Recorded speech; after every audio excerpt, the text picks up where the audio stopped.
They laughed at her like she didn't belong, until the badge came off and the robe went on. If you believe in justice, in truth, and in stories that actually change hearts, subscribe to Dark Side of Luna right now. We're just getting started, and we've got 1,000 episodes coming that you do not want to miss. The courtroom was buzzing like usual. Papers shuffled, shoes clicked, voices murmured. But the second officer, Tiffany Rourke, entered with that cocky stride of hers. Everything chilled. She didn't walk in like law enforcement. She strutted in like she owned the place. Rourke, known around the city for her colorful arrest record, was there to escort a defendant. At least, that's what the papers said, but everyone knew she just wanted a show. She didn't recognize the judge, not at first, because the judge wasn't behind the bench yet. She was standing near the corner, observing, reading over the docket.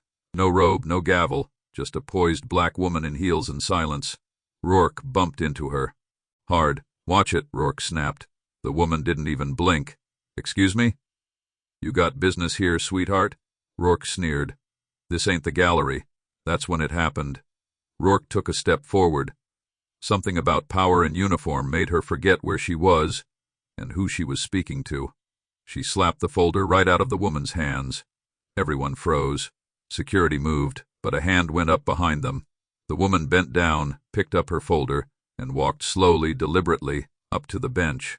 A clerk approached, whispering, "Ma'am, are you ready to begin?" "Yes," she replied, loud and clear. "Court is now in session." The gasp that rippled through that courtroom, you could feel it, because Rourke had just laid hands on Judge Belrose, Harvard Law, federal clerkship, youngest circuit judge in the state, and a woman who had taken down corruption rings with nothing but a pen and the truth. And now, she was staring directly at Officer Rourke. Rourke's smirk cracked, her empire. It started crumbling right then and there. Judge Belrose didn't raise her voice. She didn't need to. Power doesn't shout, it echoes. "Officer Rourke," she began, her eyes piercing like twin lasers, "I'd like you to remain in the courtroom. There's a matter of misconduct we'll be addressing shortly." Rourke laughed out loud. "You serious? Over some papers? That's rich." But no one else laughed, because behind the judge's calm demeanor was a storm brewing, one backed by years of silence, observation, and receipts. Judge Belrose had been tracking patterns. Rourke's name had appeared in too many civilian complaints, too many resisted arrest cases where the only resisting was people trying not to get hurt. Belrose turned to the bailiff. "Bring out Exhibit C." A video began playing on the courtroom screen. It showed Rourke during an arrest last month. She shoved a handcuffed teenager into a wall, called him a thug, and then falsified the report. Gasps erupted. Rourke's smug look melted. Then came another video, and another. Victim after victim, story after story. Evidence that hadn't been admissible before, until now, because today wasn't just about a disrespectful slap. It was about the hidden rot Judge Belrose had spent months exposing. "You thought you were slapping a stranger," the judge said coolly. "But you slapped the system, and now the system slaps back." Rourke stood frozen. Belrose's voice sharpened. "And just to be clear, Officer Rourke, you are no longer under protection. You are under investigation." At that moment her radio crackled. The precinct was already abuzz. Internal Affairs was waiting outside. Rourke's empire, it had only just started to fall. The courtroom buzzed with murmurs as two men in dark suits stepped inside, federal agents. One flashed a badge, the other held a folder thick with documents. "Officer Rourke," the taller one said, "you are hereby relieved of duty pending federal investigation. Please surrender your badge and weapon." The room was dead silent. No footsteps, no coughs, just the sound of Rourke's breathing, shaky now, as she slowly reached for her badge. Judge Belrose didn't flinch. She watched, her expression unreadable, as Rourke, once untouchable, was escorted out. But Belrose wasn't done yet. She rose from the bench, her black robe flowing like a shadow behind her. "I want every single officer mentioned in those exhibits reviewed," she declared. "Every one of those civilians deserves justice." Camera crews were waiting outside. The news had already leaked. A racist officer finally brought down, not by riots, not by protests, but by a black woman in a robe who refused to stay silent. And the irony, Judge Belrose had been warned to play nice when she first got appointed, to go along to get along, but nice doesn't fix broken systems, fire does. She stepped outside the courthouse into a sea of reporters, microphones, and flashing cameras. But it wasn't the press she was looking for, it was the people. She saw them. The mother of the teen from the video, the boy with a bandage on his arm, the shopkeeper who'd filed complaints that went nowhere. They were all there. She nodded at them. A silent promise it wasn't over, because this was just the beginning. Just when the world thought Officer Rourke's downfall was complete, a sealed file slipped through the cracks. A whistleblower, anonymous, sent it to Judge Belrose's private inbox. The subject line read, "You only saw the surface. Go deeper." The attachment, a classified document labeled Operation Blue Thorn, an internal program within the local precinct designed to protect key officers from prosecution, destroy incriminating body cam footage, and suppress civilian complaints using city funds to settle off the books.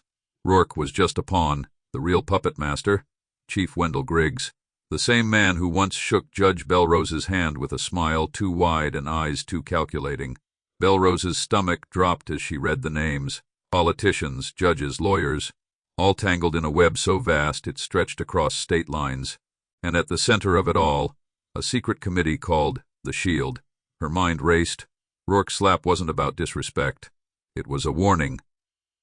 A desperate, last-ditch effort from someone who knew the system was cracking and wanted to scare the judge back into silence. But now, silence wasn't an option. Belrose took the file straight to her old law school friend, Senator Ayanna Brooks, a fierce black woman who had been quietly building a coalition to investigate police corruption at the federal level. Together they formed Project Obsidian, a covert task force designed to bring down the Shield from the inside. They recruited cyber analysts, reformed officers, and former victims of police abuse who were finally ready to fight back. Meanwhile, Rourke, now facing federal charges, flipped. In exchange for protection, she agreed to testify against Griggs and reveal everything. Every fake report, every manipulated video, every dollar funneled to keep officers like her untouchable. The trial was unlike anything the city had ever seen. Cameras weren't allowed inside, but every day, protesters gathered outside holding signs that read, "Protect us, not them. We stand with Belrose. Justice ain't quiet." It was dangerous. Belrose received threats, her tires were slashed, her office ransacked. But she kept showing up, and when Griggs finally took the stand, thinking he could outwit her with charm and lies, she hit him with Exhibit 39, a secret audio recording from a precinct locker room where Griggs was heard saying, "We make our own laws in this town. Judges are just window dressing, especially the black ones." The courtroom gasped. Griggs' smile faltered. His attorney went pale, and Belrose, she sat tall. Because in that moment she knew the empire was crumbling, but not hers. Hers was just being built. As Officer Rourke was led away in cuffs, her badge revoked and her legacy shattered, Judge Belrose stepped out of the courthouse into a roaring crowd. But this time, they weren't protesting. They were cheering. For the first time in years, the community felt seen, heard, and protected. And the woman who had once walked into that courtroom underestimated, disrespected, and dismissed was now being hailed as the face of justice. Belrose wasn't just a judge anymore. She became a national figure.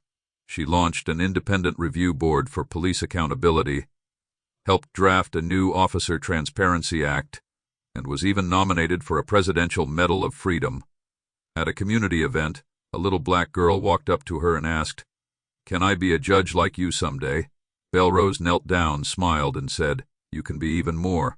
And as the crowd chanted her name, she turned to the cameras and said, "This isn't the end. This is the beginning."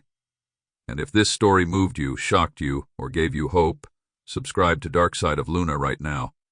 Because we're only getting started. We've got 1,000 epic stories on the way, and everyone is made for you,